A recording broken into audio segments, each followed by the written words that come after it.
જય માતાજી ભક્તો, સાવધાન થઈ જાજો। વર્ષ 2026ની આ ચૈત્ર નવરાત્રિ કોઈ સામાન્ય નવરાત્રિ નથી। બ્રહ્માંડમાં એક એવો દુર્લભ ખગોળીય સંયોગ રચાવા જઈ રહ્યો છે જે તમારા ભાગ્યના બંધ દરવાજાને હંમેશ માટે ખોલી શકે છે।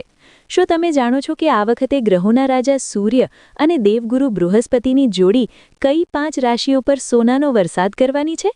શા માટે આ નવરાત્રિમાં કરવામાં આવેલો એક નાનકડો લવિંગનો ઉપાય તમારી 7 પેઢીની ગરીબી દૂર કરી શકે છે?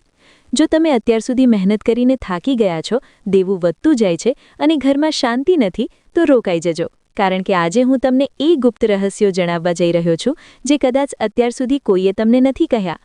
આ વિડીયોમાં આપણે માત્ર પૂજા વિધિ જ નહીં પણ એવા વૈજ્ઞાનિક અને આધ્યાત્મિક ઉપાયો જોઈશું જે 2026ના આ હિન્દુ નવવર્ષમાં તમને રાતોરાત અમીર અને સફળ બનાવી શકે છે। ભૂલથી પણ આ વિડીયો સ્કીપ ન કરતા, કારણ કે અધૂરું જ્ઞાન હંમેશા ખતરનાક હોય છે। ચાલો જાણીએ, આ ચૈત્ર નવરાત્રિમાં સાક્ષાત માં જગદંબા અને ભગવાન શ્રી લક્ષ્મીનારાયણ તમારા ઘરે કયા સંકેતો સાથે પધારવાના છે। સાવધાન થઈ જાઓ ભક્તો, કારણ કે વર્ષ 2026માં આવનારી આ ચૈત્ર નવરાત્રિ કોઈ સામાન્ય નવરાત્રિ નથી, પરંતુ બ્રહ્માંડના ઇતિહાસમાં એક અત્યંત દુર્લભ અને ચમત્કારી ખગોળીય ઘટના તરીકે અંકિત થવા જઈ રહી છે। હિન્દુ ધર્મશાસ્ત્રો અને જ્યોતિષવિદ્યાના ગહન અભ્યાસ મુજબ આ વખતે ગ્રહોની જે સ્થિતિ સર્જાઈ રહી છે તે દાયકાઓમાં એકાદવાર જ જોવા મળે છે। ચૈત્ર શુક્લ પક્ષની પ્રતિપદા તિથિથી જ્યારે આપણા હિન્દુ નવવર્ષનો પ્રારંભ થાય છે, ત્યારે પ્રકૃતિ પોતે પણ પોતાનો શૃંગાર બદલે છે અને સમગ્ર સૃષ્ટિમાં એક નવી ચેતનાનો સંચાર થાય છે। આ પવિત્ર દિવસોમાં આદિશક્તિ મા ભવાની પૃથ્વી પર સાક્ષાત વિચરણ કરે છે અને પોતાના ભક્તોના દુઃખ હરવા માટે તત્પર હોય છે। આ સમય ફક્ત ઉપવાસ કે પૂજાપાઠ પૂરતો મર્યાદિત નથી, પરંતુ તે તમારી આર્થિક તંગી, પારિવારિક કલહ અને વર્ષોથી અટકેલા ભાગ્યના તાળા ખોલવાની સુવર્ણ તક છે। આ વર્ષે ગ્રહોના રાજા સૂર્યદેવ મીન રાશિમાં બિરાજમાન થઈ રહ્યા છે અને તેની સાથે દેવગુરુ બૃહસ્પતિની અમૃતમયી દૃષ્ટિ આ સમયને જાદુઈ બનાવી રહી છે। સૂર્ય અને ગુરુનો આ અદ્ભુત સમન્વય 5 ખાસ ભાગ્યશાળી રાશિઓ માટે રાજયોગનું નિર્માણ કરી રહ્યો છે। બ્રહ્માંડની આ ઉર્જા એટલી શક્તિશાળી છે કે તે મનુષ્યના સંચિત કર્મોના પ્રભાવને પણ બદલી શકે છે। નવરાત્રિના 9 દિવસો દરમિયાન દેવીના 9 સ્વરૂપોની આરાધના મનુષ્યના 9 ગ્રહોને શાંત કરે છે। આ સમયે વાતાવરણમાં જે સકારાત્મકતા હોય છે તે આપણા મન અને મસ્તિષ્ક પર સીધી અસર કરે છે। જ્યોતિષશાસ્ત્રમાં ગ્રહોને માત્ર અવકાશી પિંડ નથી માનવામાં આવતા, પરંતુ તે જીવંત ઊર્જાના સ્ત્રોત છે જે આપણા સુખ દુઃખ, પ્રગતિ અને પડતીને નક્કી કરે છે। જ્યારે કોઈ ગ્રહ પોતાની રાશિ બદલે છે ત્યારે તે પૃથ્વી પરના દરેક જીવના જીવનમાં હલચલ પેદા કરે છે। આ વખતે વૃષભ રાશિના જાતકો માટે સુવર્ણ યુગની શરૂઆત થવા જઈ રહી છે। જો તમે લાંબા સમયથી નવી નોકરી કે વ્યવસાયના વિસ્તારણ માટે મથતા હતા, તો હવે તમારી મહેનત રંગ લાવશે। સમાજના પ્રતિષ્ઠિત લોકો સાથે તમારી ઓળખાણ થશે જે ભવિષ્યમાં તમને આર્થિક રીતે મજબૂત બનાવશે। પરિવારમાં વર્ષોથી ચાલતા મનદુખ હવે માતાજીની કૃપાથી સમાપ્ત થશે અને ઘરમાં શાંતિનો વાસ થશે। મિથુન રાશિના જાતકો માટે પણ આ સમય ક્રાંતિકારી સાબિત થશે। તમારા દશમ ભાવમાં સૂર્યની મજબૂત સ્થિતિ તમારી કારકિર્દીને નવી ઊંચાઈએ લઈ જશે। લોકો તમારી કાર્યશૈલીના વખાણ કરશે અને અચાનક એવા ધનલાભના યોગ બનશે જેની તમે ક્યારેય અપેક્ષા પણ નહોતી કરી। જો તમારું નાણું ક્યાંક ફસાયેલું હોય તો આ દિવસોમાં તે પરત મળવાની પ્રબળ સંભાવનાઓ છે। કન્યા રાશિના લોકો માટે આ નવરાત્રિ સંબંધોમાં મીઠાશ લાવનારી સાબિત થશે। જો તમે ભાગીદારીમાં કોઈ નવો વેપાર શરૂ કરવા માંગતા હો તો આનાથી શ્રેષ્ઠ સમય બીજો કોઈ ના હોઈ શકે। તમારા જીવનસાથી સાથેનો તાલમેલ વધશે અને અપરિણિત લોકો માટે લગ્નના પાકા યોગ બનશે। વૃશ્ચિક રાશિના જાતકો માટે આ પવિત્ર સમય શારીરિક અને માનસિક વ્યાધિઓમાંથી મુક્તિ અપાવનારો રહેશે। વિદ્યાર્થીઓ માટે આ સમય વરદાન સમાન છે, કારણ કે તમારી એકાગ્રતા વધશે અને સ્પર્ધાત્મક પરીક્ષાઓમાં સફળતા મળશે। મેષ રાશિના જાતકો માટે તો ભાગ્યના દ્વાર આપોઆપ ખુલવા લાગશે। દેવું ઉતારવા માટે આ સમય સૌથી અનુકૂળ છે। અચાનક મોટો ઓર્ડર કે મોટો આર્થિક પ્રોજેક્ટ તમારા હાથમાં આવી શકે છે જે તમારી આર્થિક સ્થિતિને રાતોરાત બદલી નાખશે। નવરાત્રિ દરમિયાન આહાર શુદ્ધિનું ખૂબ જ મહત્વ છે। શાસ્ત્રો કહે છે કે જેવો અન્ન તેવો ઓડકાર અને તેવું મન। જો તમે આ 9 દિવસો દરમિયાન તામસિક ખોરાક લેશો તો તમારી પૂજાનું ફળ નિષ્ફળ જઈ શકે છે। ડુંગળી અને લસણ જેવી વસ્તુઓનો ત્યાગ કરવો અનિવાર્ય છે, કારણ કે તેની ઉત્પત્તિ અસુરના રક્તમાંથી માનવામાં આવે છે। રીંગણ અને મૂળા જેવા શાકભાજી પણ તામસિક ગણાય છે, તેથી તેનો પ્રયોગ ટાળવો જોઈએ। જે ફળોમાં બીજ વધારે હોય તેવા ફળો પણ સાધનામાં બાધારૂપ બને છે। માતાજીને હંમેશા શુદ્ધ ગાયના દૂધની વાનગીઓનો ભોગ ધરાવવો જોઈએ. મખાનાની ખીર, સાબુદાણાની ખીર અને ઋતુ પ્રમાણેના ફળો જેમ કે સફરજન અને દાડમ અતિ ઉત્તમ છે. નાશપતીનો ભોગ ક્યારેય દેવોને ન ધરાવવો જોઈએ. પંચામૃતનું સેવન કરવાથી શરીરની શુદ્ધિ થાય છે અને રોગપ્રતિકારક શક્તિ વધે છે. પૂજાના કડક નિયમો વિશે વાત કરીએ તો ઘરના ઈશાન ખૂણામાં કળશ સ્થાપના કરવી એ સૌથી પવિત્ર માનવામાં આવે છે, કારણ કે તે દિશામાંથી દેવતાઓનું આગમન થાય છે. અખંડ જ્યોત પ્રગટાવ્યા પછી ઘરને ક્યારેય ખાલી ન મૂકવું જોઈએ. મહિલાઓએ વાળ ખુલ્લા રાખીને પૂજા ન કરવી જોઈએ, કારણ કે તે નકારાત્મક ઊર્જા ખેંચે છે. લાલ, પીળા અને ગુલાબી રંગના વસ્ત્રો ધારણ કરવાથી મન પ્રસન્ન રહે છે અને ભક્તિમાં ધ્યાન લાગે છે. કાળા કે વાદળી રંગના કપડાં નવરાત્રિમાં વર્જિત છે. આ દિવસોમાં કન્યા પૂજનનું પણ વિશેષ મહત્વ છે. કન્યાઓને દેવીનું સ્વરૂપ માની તેમને ભોજન કરાવવું અને દક્ષિણા આપવી એ સાક્ષાત જગદંબાની સેવા કરવા સમાન છે. જો તમે કોઈ ગંભીર સમસ્યામાં હોવ તો લવિંગનો પ્રયોગ તમારા માટે આશીર્વાદ સમાન બની શકે છે. 3 આખા લવિંગ જે ખંડિત ન હોય તેને માતાજીના ચરણોમાં અર્પણ કરી તમારી મનોકામના જણાવશો તો ચોક્કસ રાહત મળશે. નવરાત્રિ એ માત્ર બાહ્ય પૂજા નથી, પણ આંતરિક પરિવર્તનનું પર્વ છે. ક્રોધ, લોભ અને મોહનો ત્યાગ કરી જો તમે સાત્વિક રીતે આ 9 દિવસ પસાર કરશો તો આવનારું આખું વર્ષ તમારા માટે મંગલમય રહેશે. આ વખતે 2026માં ગ્રહોની ચાલ એવી છે કે જે લોકો સાચા મનથી ભક્તિ કરશે તેમને પદ, પ્રતિષ્ઠા અને અપાર ધન સંપત્તિની પ્રાપ્તિ થશે. ભગવાન શ્રી લક્ષ્મીનારાયણ અને મા ભવાનીના આશીર્વાદથી તમારી દરેક મનોકામના પૂર્ણ થાય તેવી અભ્યર્થના સાથે આ પાવન પર્વની ઉજવણી માટે તૈયાર થઈ જાઓ. આ એવો સમય છે જ્યારે ભાગ્ય પોતે તમારી સાથે ચાલશે. બસ જરૂર છે તો માત્ર અતૂટ શ્રદ્ધા અને નિયમોના પાલનની. ચૈત્ર નવરાત્રિનો આ પ્રભાવ તમારા જીવનમાં ખુશીઓનો નવો સૂર્યોદય લાવશે. નવરાત્રિના આ પાવન પર્વમાં માત્ર મંત્ર જાપ જ નહીં, પરંતુ આપણા આસપાસના વાતાવરણની શુદ્ધિ પણ એટલી જ અનિવાર્ય છે. શાસ્ત્રોમાં વર્ણવ્યા અનુસાર ચૈત્ર નવરાત્રિ એ ઋતુ પરિવર્તનનો સમય છે અને આ સમયે આપણા શરીરમાં રહેલા ત્રિદોષ એટલે કે વાત, પિત્ત અને કફમાં પણ અસંતુલન સર્જાય છે. આ જ કારણ છે કે આપણા ઋષિમુનિઓએ આ 9 દિવસો દરમિયાન ઉપવાસ અને સાત્વિક આહારનો આગ્રહ રાખ્યો છે. જ્યારે આપણે ઉપવાસ કરીએ છીએ ત્યારે આપણી જઠરાગ્નિ શાંત થાય છે અને તે શક્તિ આપણા મગજ અને આત્માને જાગૃત કરવા માટે વપરાય છે. આ વૈજ્ઞાનિક અભિગમ સાથે જ્યારે ભક્તિ જોડાય છે ત્યારે મનુષ્યની સંકલ્પ શક્તિમાં અદ્ભુત વધારો થાય છે. આ વર્ષે 2026માં ગ્રહોની જે વિશેષ યુતિ બની રહી છે તે આ સંકલ્પ શક્તિને સિદ્ધિમાં બદલવા માટે શ્રેષ્ઠ છે. જો તમે નવરાત્રિના પ્રથમ દિવસે ઘટ સ્થાપન કરો છો તો યાદ રાખજો કે તે કળશમાં સાક્ષાત બ્રહ્માંડની શક્તિઓ બિરાજમાન હોય છે. કળશના મુખમાં વિષ્ણુ, કંઠમાં રુદ્ર અને મૂળમાં બ્રહ્માજીનો વાસ હોય છે. તેથી જ કળશની પૂજા એ સમગ્ર દેવમંડળની પૂજા સમાન છે. જે ભક્તો પોતાના ઘરમાં અખંડ દીવો પ્રગટાવે છે તેમણે ખાસ ધ્યાન રાખવું જોઈએ કે દીવાની જ્યોત ક્યારેય દક્ષિણ દિશા તરફ ન હોવી જોઈએ, કારણ કે તે યમની દિશા માનવામાં આવે છે. દીવાની જ્યોત હંમેશા પૂર્વ અથવા ઉત્તર દિશામાં હોવી જોઈએ, જે સુખ અને સમૃદ્ધિનું પ્રતીક છે. આ નવરાત્રિમાં મંત્ર સાધનાનું પણ વિશેષ મહત્વ છે. જો તમે કોઈ જટિલ મંત્ર ન બોલી શકો તો માત્ર ઓમ ધૂમ દુર્ગાયૈ નમઃ અથવા ઓમ નમો ભગવતે વાસુદેવાયનો જાપ કરવાથી પણ અશક્ય કામો શક્ય બની જાય છે. ઘણા લોકો પ્રશ્ન પૂછતા હોય છે કે નવરાત્રિમાં કયા સમયે પૂજા કરવી વધુ ફળદાયી છે. શાસ્ત્રો મુજબ બ્રહ્મ મુહૂર્ત એટલે કે સવારના 4 થી 6 વાગ્યાનો સમય દેવી દેવતાઓની કૃપા મેળવવા માટે સર્વોત્તમ છે. આ સમયે વાતાવરણમાં પ્રાણવાયુ અને સકારાત્મક ઊર્જાનું પ્રમાણ સૌથી વધુ હોય છે. જો તમે આ સમયે ધ્યાન અને પૂજા કરો છો તો તમારી મનોકામના સીધી બ્રહ્માંડના કેન્દ્ર સુધી પહોંચે છે.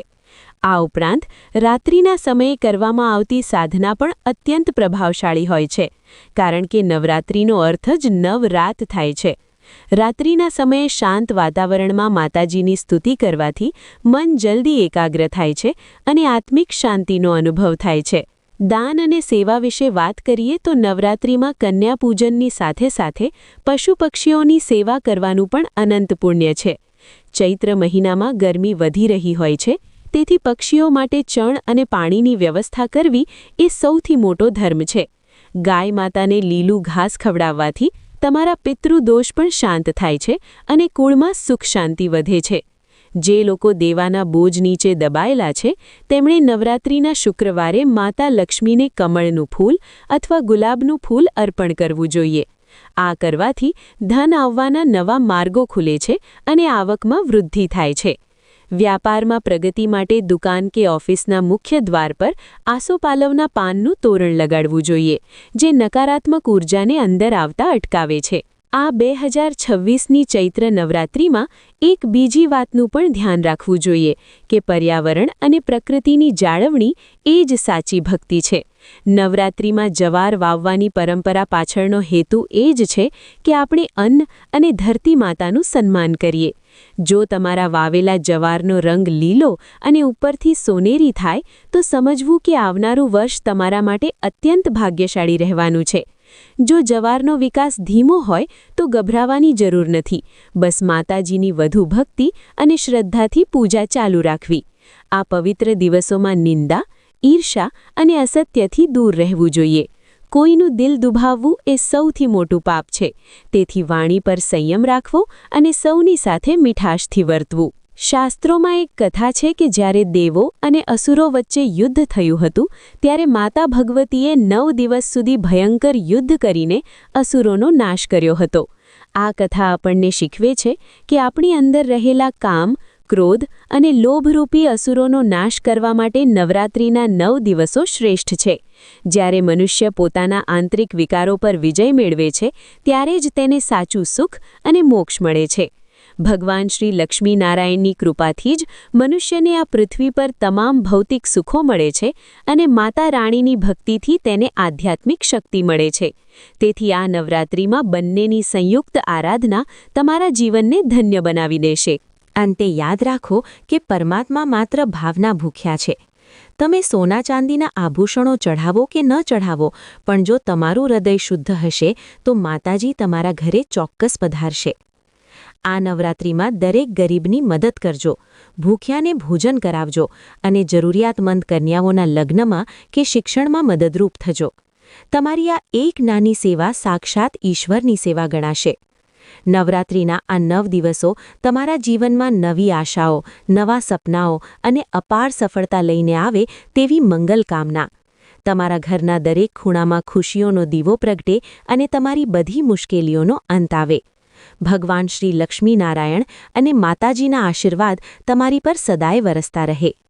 નવરાત્રિના પવિત્ર દિવસોમાં માત્ર બાહ્ય પૂજા જ નહીં, પણ ઘરના વાસ્તુ અને ઊર્જાનું સંતુલન પણ અત્યંત મહત્વનું છે. શાસ્ત્રોમાં જણાવ્યું છે કે જે ઘરમાં નવરાત્રિ દરમિયાન અખંડ દીવો પ્રગટાવવામાં આવે છે, ત્યાં નકારાત્મક શક્તિઓ ક્યારેય પ્રવેશ કરી શકતી નથી. પરંતુ દીવો પ્રગટાવતી વખતે એ વાતનું ખાસ ધ્યાન રાખવું જોઈએ કે દીવાની જ્યોત સ્થિર રહે અને તેની આસપાસ પવનનો ઝપાટો ન આવે. દીવો એ જ્ઞાન અને ચેતનાનું પ્રતીક છે. જો તમારા ઘરમાં વાસ્તુ દોષ હોય તો નવરાત્રિના પ્રથમ દિવસે મુખ્ય દ્વાર પર હળદર અને કુમકુમથી સ્વસ્તિક બનાવવું જોઈએ. આ સ્વસ્તિક બનાવતી વખતે ઓમ ગંગ ગણપતયે નમઃ મંત્રનો જાપ કરવો, જેનાથી ઘરના તમામ અવરોધો દૂર થાય છે અને દેવી લક્ષ્મીના આગમનનો માર્ગ મોકળો થાય છે. ઘણીવાર લોકો ફરિયાદ કરતા હોય છે કે તેઓ મહેનત તો ખૂબ કરે છે, પણ પૈસા ટકતા નથી. આવા લોકો માટે ચૈત્ર નવરાત્રિનો 5મો દિવસ એટલે કે સ્કંદ માતાનો દિવસ અત્યંત શુભ માનવામાં આવે છે. આ દિવસે લાલ કપડામાં 5 સોપારી અને 5 ચાંદીના સિક્કા, જો શક્ય હોય તો, અથવા સામાન્ય સિક્કા બાંધીને માતાજીના ચરણોમાં અર્પણ કરવા અને 9મીના દિવસે તેને પોતાની તિજોરીમાં સ્થાપિત કરવા. આ નાનકડો ઉપાય તમારી આર્થિક સ્થિતિમાં ચમત્કારી ફેરફાર લાવી શકે છે.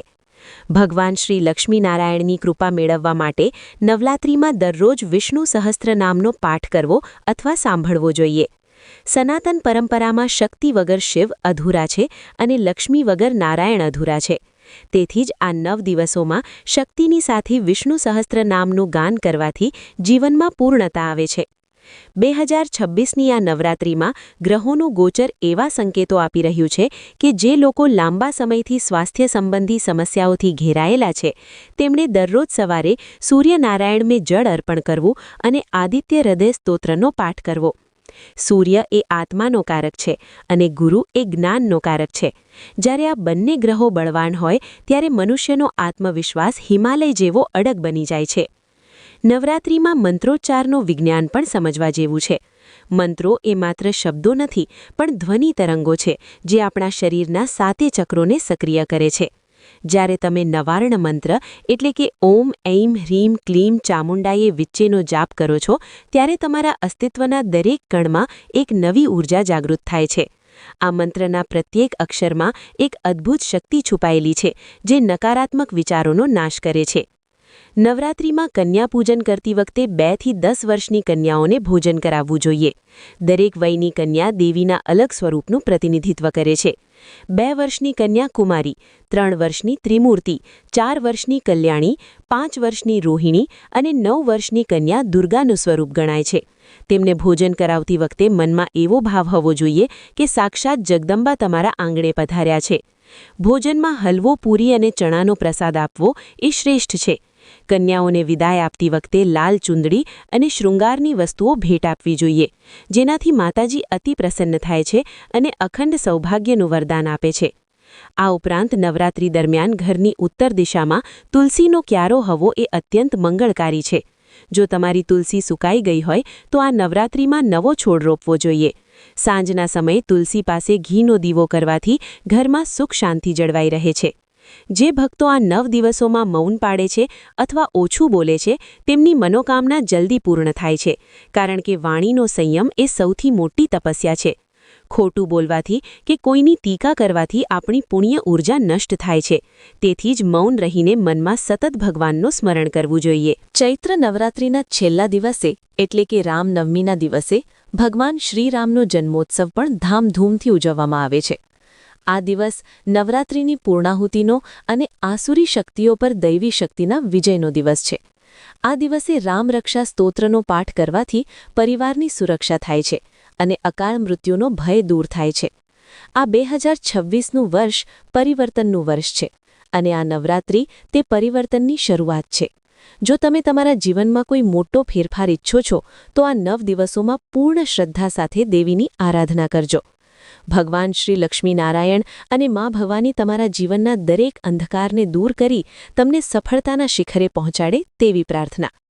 નવરાત્રિના આ પવિત્ર દિવસોમાં દેવીના 9 સ્વરૂપોની આરાધના પાછળનું રહસ્ય અત્યંત ગહન છે. પ્રથમ દિવસે મા શૈલપુત્રીની પૂજા થાય છે, જે હિમાલયની પુત્રી છે અને સ્થિરતાનું પ્રતીક છે. જો તમારા જીવનમાં અસ્થિરતા હોય તો શૈલપુત્રી માતાનું ધ્યાન ધરવાથી મન મક્કમ બને છે. બીજા દિવસે મા બ્રહ્મચારિણીની પૂજા થાય છે, જે તપસ્યા અને સંયમનું પ્રતીક છે.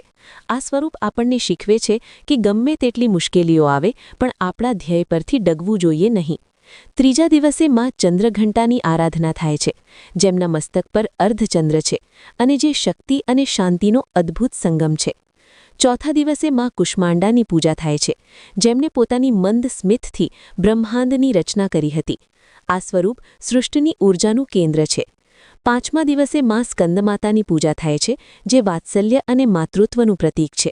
તેમના આશીર્વાદથી સંતાન સુખ અને જ્ઞાનની પ્રાપ્તિ થાય છે. છઠ્ઠા દિવસે મા કાત્યાયનીની પૂજા થાય છે, જે કન્યાઓના લગ્નમાં આવતી અડચણો દૂર કરે છે અને સાચો જીવનસાથી મેળવવામાં મદદરૂપ થાય છે. સાતમા દિવસે મા કાલરાત્રિનું સ્વરૂપ અત્યંત ભયાનક છે, પણ તે પોતાના ભક્તો માટે કલ્યાણકારી છે, જે અકાળ મૃત્યુ અને શત્રુઓનો નાશ કરે છે. આઠમા દિવસે મા મહાગૌરીની પૂજા થાય છે, જે અત્યંત તેજસ્વી અને શુદ્ધ છે, જેમના આશીર્વાદથી જીવનના તમામ પાપો ધોવાઈ જાય છે. અને નવમા દિવસે મા સિદ્ધિદાત્રીની પૂજા થાય છે, જે તમામ 8 સિદ્ધિઓ પ્રદાન કરે છે અને ભક્તની તમામ મનોકામનાઓ પૂર્ણ કરે છે. આ 2026ની ચૈત્ર નવરાત્રિમાં જો તમે દરરોજ તે દિવસના રંગ મુજબ વસ્ત્રો ધારણ કરો છો તો તે ગ્રહોની ઊર્જા સાથે તમારું તાદાત્મ્ય સાધવામાં મદદ કરે છે. લાલ રંગ શક્તિનું, પીળો રંગ જ્ઞાનનું, લીલો રંગ સમૃદ્ધિનું અને સફેદ રંગ શાંતિનું પ્રતીક છે. આ રંગોનો ઉપયોગ પૂજામાં કરવાથી મન અને વાતાવરણ પ્રફુલ્લિત રહે છે. ભક્તો, યાદ રાખજો કે આ નવરાત્રિમાં જો તમે તમારા ઘરના મંદિરમાં કપૂર અને લવિંગનો ધૂપ કરો છો તો તે માત્ર સુગંધ જ નથી ફેલાવતો, પણ ઘરની નકારાત્મક ઊર્જાને જડમૂળથી ઉખેડી નાખે છે. વૈજ્ઞાનિક રીતે પણ કપૂરનો ધૂપ વાતાવરણમાં રહેલા હાનિકારક બેક્ટેરિયાનો નાશ કરે છે અને પ્રાણવાયુને શુદ્ધ કરે છે. ભગવાન શ્રી લક્ષ્મીનારાયણની અનંત કૃપા મેળવવા માટે નવરાત્રિના દિવસોમાં ભાગવદ્ ગીતાના શ્લોકોનું પઠન કરવું એ સર્વોત્તમ દાન છે. વિદ્યા અને જ્ઞાન મેળવવા ઇચ્છતા લોકોએ માં સરસ્વતીનું ધ્યાન ધરવું અને પોતાની કલમ કે પુસ્તકોની પૂજા કરવી. જીવનમાં આવતા ઉતાર ચઢાવ એ માત્ર કસોટી છે અને નવરાત્રિ એ શક્તિ મેળવવાનો સ્ત્રોત છે. જ્યારે તમે માં ભવાનીની શરણમાં જાઓ છો ત્યારે તમારી બધી ચિંતાઓ દૂર થઈ જાય છે. સનાતન ધર્મમાં જે સ્ત્રી શક્તિનું સન્માન છે એ જ આ પર્વનો સાચો મેસેજ છે. જે ઘરમાં સ્ત્રીઓનું સન્માન થાય છે ત્યાં સાક્ષાત લક્ષ્મીનો વાસ હોય છે. તેથી આ નવરાત્રિમાં સંકલ્પ લો કે તમે ક્યારેય કોઈ સ્ત્રીનું અપમાન નહીં કરો અને હંમેશા દરેકના સન્માનની રક્ષા કરશો. નવરાત્રિના અંતે જ્યારે તમે જ્વારાનું વિસર્જન કરો છો ત્યારે તેને વહેતા શુદ્ધ પાણીમાં પધરાવવા જોઈએ અથવા કોઈ પવિત્ર વૃક્ષના કુંડામાં પધરાવવા જોઈએ. આ પવિત્ર જ્વારા એ તમારી ભક્તિનું ફળ છે. આ ચૈત્ર નવરાત્રિ 2026 તમારા જીવનમાં આરોગ્ય, આયુષ્ય અને ઐશ્વર્ય લઈને આવે. તમારા સંતાનો પ્રગતિ કરે અને તમારો વંશવેલો વધતો રહે. ભગવાન શ્રી લક્ષ્મીનારાયણ અને મા જગદંબાના આશીર્વાદ તમારા પર અવિરત વરસતા રહે. આ આખી સ્ક્રિપ્ટનો હેતુ માત્ર માહિતી આપવાનો નથી, પણ તમને ભક્તિના એ માર્ગ પર લઈ જવાનો છે જ્યાં પરમાત્માનો સાક્ષાત્કાર થાય છે. શ્રદ્ધા રાખજો, કારણ કે ઈશ્વરના દરબારમાં મોડું છે પણ અંધેર નથી. તમારી ભક્તિ ક્યારેય વ્યર્થ જતી નથી અને તેનું ફળ તમને યોગ્ય સમયે ચોક્કસ મળે જ છે. આ નવરાત્રિમાં તમારી આસપાસ સકારાત્મકતા ફેલાવો, ગરીબોને મદદ કરો અને પશુ પક્ષીઓ પર દયા રાખો, કારણ કે દયા એ જ ધર્મનું મૂળ છે. નવરાત્રિના આ પવિત્ર દિવસોમાં આપણે એ સમજવું પણ ખૂબ જરૂરી છે કે કળિયુગના આ સમયમાં મનુષ્ય શા માટે આટલો પરેશાન છે. શાસ્ત્રોમાં લખ્યું છે કે કળિયુગમાં કેવળ નામસ્મરણ જ પૂરતું છે, પણ આપણું મન ભૌતિક સુખ સુવિધાઓમાં એટલું અટવાયેલું છે કે આપણે સાચી શાંતિ ભૂલી ગયા છીએ. 2026ની આ ચૈત્ર નવરાત્રિ આપણને એ જ શાંતિ તરફ પાછા લઈ જવાનો માર્ગ બતાવે છે. જે લોકોના ઘરમાં પિતૃદોષ છે, જેના કારણે પ્રગતિ અટકી ગઈ છે અથવા વારંવાર બીમારીઓ આવે છે, તેમના માટે ચૈત્ર નવરાત્રિના દિવસોમાં પીપળાના વૃક્ષની પૂજા કરવી એ રામબાણ ઇલાજ છે. પીપળામાં સાક્ષાત વિષ્ણુનો વાસ છે અને નવરાત્રિમાં દેવી શક્તિ પણ તેમાં બિરાજમાન હોય છે. એક લોટામાં જળ, થોડું દૂધ અને કાળા તલ નાખીને પીપળાના મૂળમાં અર્પણ કરવાથી પિતૃઓ તૃપ્ત થાય છે અને તેમના આશીર્વાદથી તમારા અટકેલા કામો પૂરા થવા લાગે છે. યાદ રાખજો કે પિતૃઓની કૃપા વગર ભગવાનની કૃપા પણ જલ્દી ફળતી નથી. તેથી આ નવરાત્રિમાં તમારા પૂર્વજોને યાદ કરી તેમની માફી માંગવી અને તેમનું સન્માન કરવું. ઘણીવાર આપણે જોઈએ છીએ કે લોકો ખૂબ પૂજાપાઠ કરે છે, પણ તેમનું ભાગ્ય ચમકતું નથી. તેનું કારણ છે ભાવનો અભાવ. પૂજામાં તમે શું ચઢાવો છો તેના કરતાં કયા ભાવથી ચઢાવો છો તે વધુ મહત્વનું છે. નવરાત્રિના 9 દિવસોમાં જો તમે પક્ષીઓ માટે માટીના કુંડામાં પાણી ભરીને રાખશો તો તે સેવાનું ફળ તમને 100 ગણું થઈને પાછું મળશે. ચૈત્રની ગરમીમાં તરસ્યા જીવોની તરસ છિપાવવી એ સાક્ષાત પરમાત્માની તરસ છિપાવવા સમાન છે. આ 2026ના વર્ષમાં ગ્રહોનું પરિભ્રમણ એવું છે કે જે લોકો પ્રકૃતિની સેવા કરશે તેમની કુંડળીના અશુભ ગ્રહો આપોઆપ શાંત થઈ જશે. સૂર્યદેવ મીન રાશિમાં છે, જે આધ્યાત્મિકતાનો કારક છે. તેથી આ સમયે કરેલું દાન અક્ષય પુણ્ય આપે છે. નવરાત્રિમાં અખંડ જ્યોતની જ્યોતને જોતા જોતા જો તમે મનમાં તમારી કોઈ પણ એક ઈચ્છા 5 મિનિટ સુધી મક્કમતાથી બોલો છો તો તે સંકલ્પ જલ્દી સિદ્ધ થાય છે. આ વિજ્ઞાન છે મેનિફેસ્ટેશનનું, જે આપણા ઋષિમુનિઓ હજારો વર્ષોથી જાણતા હતા. જ્યોત એ એકાગ્રતાનું પ્રતીક છે અને જ્યારે આપણું મન એકાગ્ર થઈને ઈશ્વર પાસે કંઈક માંગે છે ત્યારે સમગ્ર બ્રહ્માંડ તે પૂરું કરવા માટે મથવા લાગે છે. જો તમે આર્થિક સંકટમાં હોવ તો નવરાત્રિના 8મા દિવસે એટલે કે અષ્ટમીની મધ્યરાત્રિએ કનકધારા સ્તોત્રનો પાઠ કરવો જોઈએ. આ સ્તોત્ર એટલું શક્તિશાળી છે કે તે દરિદ્રતાને જડ મૂળથી ઉખેડી નાખે છે. માતા લક્ષ્મી અને ભગવાન નારાયણની સંયુક્ત કૃપાથી તમારા ઘરમાં ધનનો વરસાદ થશે. જીવનમાં આવતા વિઘ્નોને દૂર કરવા માટે હનુમાન ચાલીસાનો પાઠ પણ નવરાત્રિમાં અત્યંત ફળદાયી છે. હનુમાનજી એ રુદ્ર અવતાર છે અને માતા સીતાના પુત્ર સમાન છે. જ્યારે તમે માતાજીની પૂજાની સાથે હનુમાનજીનું સ્મરણ કરો છો ત્યારે તમારો આત્મવિશ્વાસ વધે છે અને શત્રુઓ પરાસ્ત થાય છે. આ વર્ષે 2026માં ખાસ કરીને એ વાતનું ધ્યાન રાખજો કે તમારા ઘરના ઉંબરાને સ્વચ્છ રાખવો. ઉંબરો એ માં લક્ષ્મીના પ્રવેશનું સ્થાન છે. રોજ સવારે ઉંબરાને પાણીથી ધોઈને ત્યાં હળદરની રેખા કરવાથી ઘરમાં નકારાત્મકતા પ્રવેશતી નથી. નવરાત્રિના 9 દિવસોમાં સાંજના સમયે કપૂરની આરતી આખા ઘરમાં ફેરવવી, જેથી વાતાવરણમાં શુદ્ધતા જળવાઈ રહે. ભક્તો, આ સંસારમાં કંઈ પણ કાયમી નથી, માત્ર ઈશ્વરની ભક્તિ જ કાયમી છે. આપણે આ પૃથ્વી પર મુસાફર તરીકે આવ્યા છીએ અને આપણું અંતિમ લક્ષ્ય પરમાત્માની પ્રાપ્તિ છે. નવરાત્રિ આપણને એ યાદ અપાવે છે કે આપણે આપણી અંદર રહેલી શક્તિને ઓળખીએ. જે રીતે મા દુર્ગાએ મહિષાસુરનો નાશ કર્યો, તે જ રીતે આપણે આપણી અંદર રહેલા અહંકારનો નાશ કરવાનો છે. જ્યારે અહંકાર મટે છે ત્યારે જ ઈશ્વર મળે છે. 2026ની આ ચૈત્ર નવરાત્રિ તમારા જીવનમાં એક નવો વળાંક લઈને આવશે. જે લોકો સાચા મનથી આ દિવસોમાં ભક્તિ કરશે તેમના જીવનમાં એવા ચમત્કારો થશે જેની તમને કલ્પના પણ નહીં કરી હોય. માતા રાણીની કૃપાથી તમારા સંતાનોને સુબુદ્ધિ મળે, તમારા ઘરમાં ધન ધાન્યના ભંડાર ભરેલા રહે અને તમારી કીર્તિ 10 દિશાઓમાં ફેલાય તેવી અભ્યર્થના. નવરાત્રિના આ પવિત્ર દિવસોમાં માત્ર ઉપવાસ કરવો જ પૂરતો નથી, પણ એ સમજવું જરૂરી છે કે આપણું શરીર પોતે એક મંદિર છે. આપણા ઋષિમુનિઓએ નવરાત્રિને મનુષ્યના શરીરના 7 ચક્રોની જાગૃતિ સાથે જોડી છે.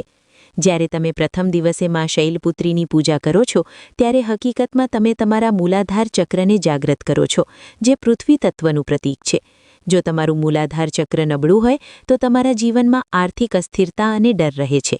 માં શૈલપુત્રીના આશીર્વાદથી તમારો પાયો મજબૂત બને છે. તે જ રીતે બીજા દિવસે માં બ્રહ્મચારિણીની પૂજાથી સ્વાધિષ્ઠાન ચક્ર શુદ્ધ થાય છે, જે આપણી સર્જનાત્મકતા અને ભાવનાઓનું કેન્દ્ર છે. આ રીતે નવરાત્રિના 9 દિવસો આપણા શરીરની આંતરિક ઊર્જાને શુદ્ધ કરી આપણને પરમાત્માની નજીક લઈ જાય છે. આ 2026ની ચૈત્ર નવરાત્રિમાં મનુષ્યે પોતાના વિચારો પર વિજય મેળવવો એ સૌથી મોટી સિદ્ધિ હશે. આજે કળિયુગમાં મનુષ્ય જેટલો બહારના શત્રુઓથી નથી ડરતો, એટલું તેના અંદરના નકારાત્મક વિચારોથી ડરે છે. ચિંતા, તણાવ અને અનિદ્રા જેવી સમસ્યાઓ એ વાતનો પુરાવો છે કે આપણી અંદરની શક્તિ ક્ષીણ થઈ રહી છે. નવરાત્રિમાં જ્યારે તમે દીવો પ્રગટાવો છો ત્યારે એવો ભાવ રાખવો કે આ દીવો તમારા અંદરના અજ્ઞાનને બાળી રહ્યો છે. સનાતન ધર્મમાં જ્યોતને સાક્ષાત ઈશ્વરનું રૂપ માનવામાં આવ્યું છે. જો તમે માત્ર 5 મિનિટ શાંતિથી બેસીને દીવાની જ્યોત પર ધ્યાન કેન્દ્રિત કરો છો તો તમારા મગજની ઊર્જા અનેક ગણી વધી જાય છે. આ વૈજ્ઞાનિક સત્ય છે જેને આપણા પૂર્વજો જાણતા હતા. ચૈત્ર નવરાત્રિ એ શક્તિનો ઉત્સવ છે. શક્તિ એટલે શું? શક્તિ એટલે સહનશીલતા, શક્તિ એટલે સેવા અને શક્તિ એટલે ક્ષમા. જે વ્યક્તિ બીજાને ક્ષમા આપી શકે છે તે સૌથી શક્તિશાળી છે. આ 2026ના વર્ષમાં ગ્રહોનું ગોચર એવા સંકેતો આપે છે કે જે લોકો અભિમાનનો ત્યાગ કરશે તેમના પર દેવગુરુ બૃહસ્પતિની વિશેષ કૃપા ઉતરશે. મીન રાશિમાં રહેલા સૂર્ય અને ગુરુનો પ્રભાવ એવા લોકો પર જલ્દી પડશે જેઓ પરોપકારી છે. જો તમારી પાસે અનાજ હોય તો ભૂખ્યાને આપો, જો તમારી પાસે જ્ઞાન હોય તો એ અજ્ઞાનીને આપો. ઈશ્વર એવા હાથોને ક્યારેય ખાલી નથી રાખતા જે બીજાની મદદ માટે લંબાઈ છે. નવરાત્રિમાં તુલસી માતાની સેવા વિશે વાત કરીએ તો તુલસીના છોડ પાસે બેસીને જો તમે મનમાં ઓમ નમો ભગવતે વાસુદેવાય મંત્રનો જાપ કરો છો તો તમારા ઘરમાં રહેલી વાસ્તુદોષની નકારાત્મક ઊર્જા આપોઆપ નષ્ટ થઈ જાય છે. તુલસીમાં ઓક્સિજન આપવાની અને નકારાત્મક તરંગોને શોષી લેવાની અદ્ભુત ક્ષમતા છે. આ 2026માં ખાસ યાદ રાખજો કે ઘરના મુખ્ય દ્વાર પર હળદરનું પાણી છાંટવાથી માં લક્ષ્મીના આગમનનો માર્ગ સુગમ બને છે. હળદર એ શુદ્ધિ અને માંગલ્યનું પ્રતીક છે. જીવનમાં આવતા આર્થિક અવરોધોને દૂર કરવા માટે નવરાત્રિના કોઈ પણ દિવસે શ્રી સૂક્તનો પાઠ કરવો એ અમૃત સમાન છે. શ્રી સૂક્ત એ લક્ષ્મીજીને પ્રસન્ન કરવાનો સૌથી પ્રાચીન અને સચોટ માર્ગ છે. જ્યારે તમે શુદ્ધ અંતઃકરણથી આ પાઠ કરો છો ત્યારે તમારા ભાગ્યમાં લખાયેલી દરિદ્રતા પણ દૂર થઈ શકે છે. યાદ રાખો કે કર્મ અને ભાગ્ય એક સિક્કાની 2 બાજુ છે. કર્મ એટલે બીજ અને ભાગ્ય એટલે ફળ. જો તમે નવરાત્રિમાં ભક્તિ અને પુણ્યનું બીજ વાવશો તો આવનારા સમયમાં સુખ અને સમૃદ્ધિનું ફળ ચોક્કસ મળશે. ઘણીવાર લોકો પૂછે છે કે શું નવરાત્રિમાં માંસાહારનો ત્યાગ માત્ર ધાર્મિક કારણોસર છે? ના, આની પાછળ મોટું વિજ્ઞાન છે. તામસિક ખોરાક આપણા મનને ઉગ્ર બનાવે છે અને ચેતનાને સુષુપ્ત કરે છે. નવરાત્રિ એ ચેતનાને જગાડવાનો પર્વ છે, તેથી સાત્વિક ખોરાક લેવો અનિવાર્ય છે. દૂધ, ફળ અને શુદ્ધ અન્ન આપણા લોહીને શુદ્ધ કરે છે અને મનને શાંત રાખે છે. જ્યારે મન શાંત હોય ત્યારે જ ઈશ્વર સાથેનું જોડાણ શક્ય બને છે. આ 2026ની ચૈત્ર નવરાત્રિમાં આપણે સૌ એક સંકલ્પ લઈએ કે આપણે આસપાસની ગંદકી દૂર કરીશું, પછી તે રસ્તા પરની હોય કે મનમાં રહેલી હોય. સ્વચ્છતા એ જ પ્રભુતા છે. જે ઘર અને આંગણું સ્વચ્છ હોય છે ત્યાં જ માતા રાણીનો વાસ હોય છે. પૂજાના રૂમમાં જૂની અને નકામી વસ્તુઓ ન રાખવી, તેનાથી ઊર્જાનો પ્રવાહ અવરોધાય છે. નવરાત્રિ એ ઘરની અને આત્માની સફાઈનો ઉત્સવ છે. ભક્તો, આ સંસારમાં કોઈ પણ વસ્તુ અશક્ય નથી જો તમારી પાસે શ્રદ્ધા હોય. આ 2026નું વર્ષ પરિવર્તનોથી ભરેલું હશે, પણ જે લોકોના મૂળ ભક્તિમાં ઊંડા છે તેઓ ગમે તેવા વાવાઝોડામાં પણ અડીખમ રહેશે. ભગવાન શ્રી લક્ષ્મી નારાયણ અને મા જગદંબાના આશીર્વાદ તમારી સાથે છે. આ નવરાત્રિમાં તમારા ઘરના દરેક વ્યક્તિ સાથે હળીમળીને રહો, કારણ કે પરિવારમાં સંપ છે ત્યાં જ જંપ છે. તમારી ભક્તિ તમારા પરિવારને સુરક્ષિત રાખશે અને તમારી પ્રગતિના નવા પંથ કંડારશે. મિત્રો, જો તમને આજનો આ વિડિયો જ્ઞાનવર્ધક અને મદદરૂપ લાગ્યો હોય તો આ વિડિયોને અત્યારે જ એક લાઇક જરૂર કરજો, કારણ કે તમારી એક લાઇક અમને આવા ભક્તિમય વિડિયો બનાવવા માટે પ્રોત્સાહન આપે છે.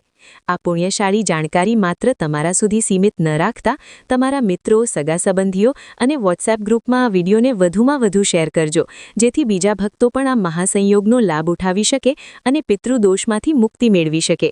અને હા, જો તમે અમારી ચેનલ પર નવા છો અથવા હજુ સુધી પરિવારનો હિસ્સા નથી બન્યા તો અત્યારે જ નીચે આપેલું લાલ બટન દબાવીને ચેનલને સબસ્ક્રાઇબ કરી લો અને બાજુમાં રહેલી ઘંટડી એટલે કે બેલ આઇકનને દબાવી ઓલ પર સેટ કરી દો, જેથી આવનારા તમામ ધાર્મિક અને ભક્તિમય વિડીયોની નોટિફિકેશન તમને સૌથી પહેલા મળે. કોમેન્ટમાં પૂરી શ્રદ્ધા સાથે જય બજરંગબલી અથવા ઓમ નમો ભગવતે વાસુદેવાય લખવાનું ભૂલતા નહીં. ભગવાન તમારી અને તમારા પરિવારની રક્ષા કરે અને તમારી તમામ મનોકામનાઓ પૂર્ણ થાય તેવી પ્રાર્થના સાથે હવે રજા લઈએ છીએ. મળીએ છીએ ફરી એક નવા અને જ્ઞાનવર્ધક વિડીયો સાથે. ત્યાં સુધી પ્રેમથી બોલો જય હનુમાન, જય માતાજી, જય દ્વારકાધીશ.